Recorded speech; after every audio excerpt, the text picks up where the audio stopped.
세상을 바르게 보는 눈, 미래를 향한 열정 모두를 위한 중심 잡힌 이야기 신경민의 시간.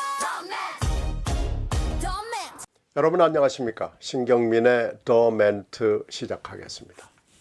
오늘은 미국 외교에 대해서 어떤 분이 말씀을 하셨어요. 또 그렇게 지난번에 한미 정상회담 가지고 얘기를 하는데 그럼 트럼프 대통령이 있는 미국 외교를 어떻게 해야 되느냐? 그거나 좀 알고 얘기해라 라고 저를 좀 힐난하는 이 댓글을 주셨더라고요. 그래서 제가 만약에 내가 했더라면, 내가 참모였더라면, 내가 대통령이었더라면 어떻게 했을지를 한번 가상을 해서 말씀을 드리도록 하겠습니다. 트럼프가 어떤 사람인지 다 알잖아요. 온 세상이 다 압니다.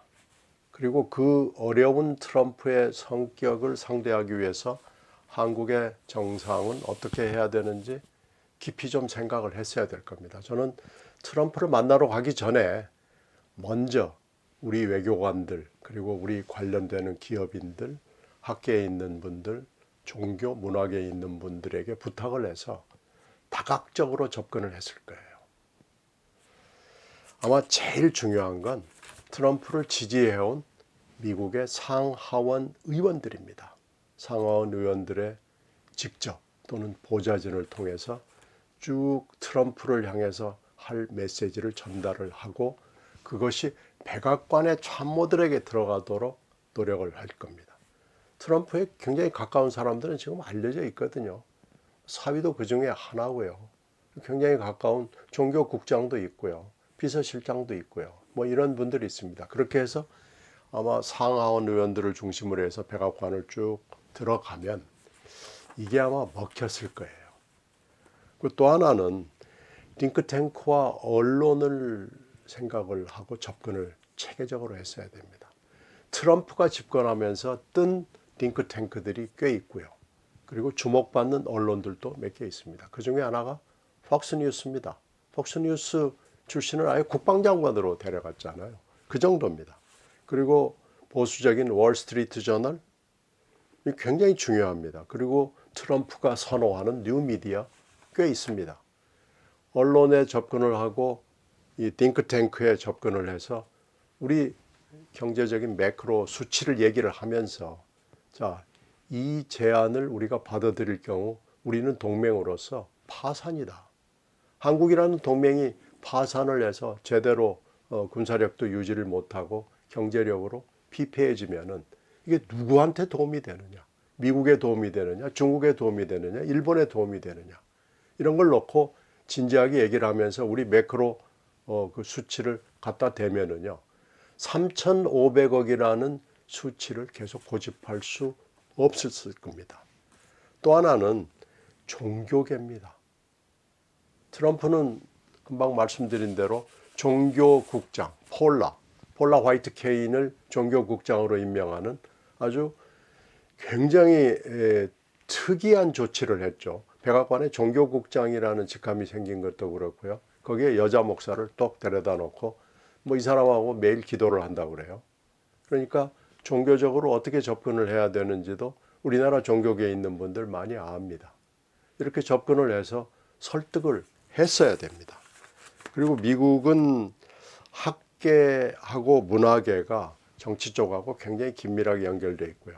또 수없이 많은 협회가 있습니다. 그 협회 중에는 한국의 우호적인 협회, 한국과 정치적, 경제적, 문화적, 사회적으로 얽혀져 있는 협회가 굉장히 많습니다. 그래서 이 어소시에이션, 학계 사람들, 문화계 사람들하고 여러 가지 채널로 접촉을 하는 게 좋았을 겁니다. 그리고 미국은 지방자치가 굉장히 발달되어 있죠. 미국의 50개 주 중에는 트럼프의 절대적인 지지를 받는 거버너들이, 주지사들이 있고요. 그리고 그 지방 정치도 굉장히 활성화되어 있습니다. 그 중에는 트럼프 쪽과 가까운 지방 정치인들이 상당수 있습니다. 그러니까 그분들하고도 대화를 하면은 굉장히 좋고요. 이번에 조지아 사태를 우리가 겪어서 합니다만은 조지아의 주지사나 조지아의 지방 정치인들이 이건 안 된다라고 얘기하면 트럼프도 그 얘기를 들을 수밖에 없습니다. 그래서 이 미국 국내를 어떻게 이 설득을 하고 그 얘기가 트럼프의 귀에 들어가서 트럼프의 압박과 압력을 행사할 수 있는지를 고민을 했어야 됩니다. 그러면서 정상회담을 준비했어야 되고요. 또 하나 측면은 국제적 측면이 있습니다.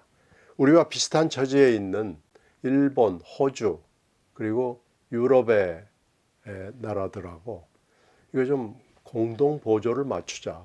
트럼프 있는 4년 동안은 방법이 없지 않느냐.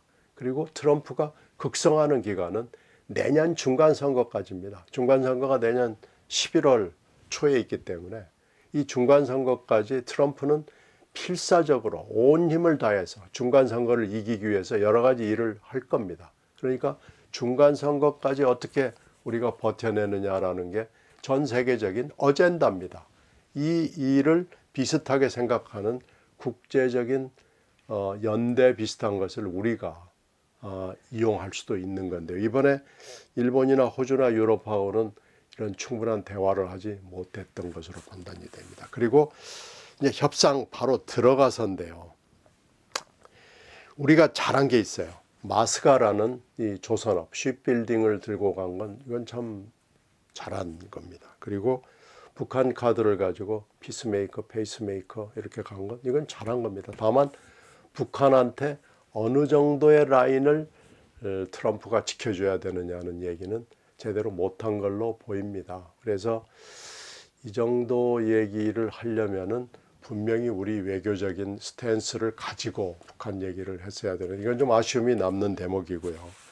그리고 아무리 거기 공화당 대통령이지만 민주당을 비난하는 민주당을 좀 깔보는 듯한 얘기를 하는 것은 금물입니다. 미국은 공화민주당이 4년이나 8년 내지는 길어도 12년 주기로 바뀌기 때문에 민주당을 비난하면서 공화당을 추종하는 것은 이것은 금기사항에 해당되는데 이번에 이 선을 좀 넘어갔어요. 이런 건 실수로 한 거고요. 더 중요한 것은 브리핑입니다.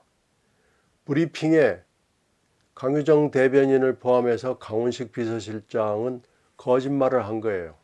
8월 25일 날 정상회담이 있었는데 지금 2달이 되도록 진전이 된 게 없잖아요. 그러면 8월 25일 그 순간의 정상회담은 충실하게 브리핑을 해줬어야 됩니다. 우리가 이러이러한 부분은 합의를 했고 이러이러한 부분은 아직 전혀 합의를 이루지 못했다. 앞으로 대화를 할 거다.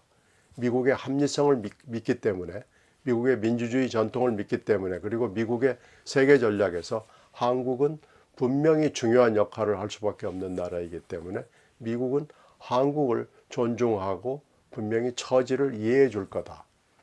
라는 내용으로 브리핑을 했으면 됩니다. 무슨 마스가 모자 40개, 50개 사인을 했다느니 종이 명패에 트럼프가 친절하게 사인을 해줬다느니 메뉴에 사인을 해줬다느니 이런 얘기를 하는 브리핑이 세상에 어디 있습니까? 이건요 자격이 없습니다. 이런 외교를 하면 안 됩니다.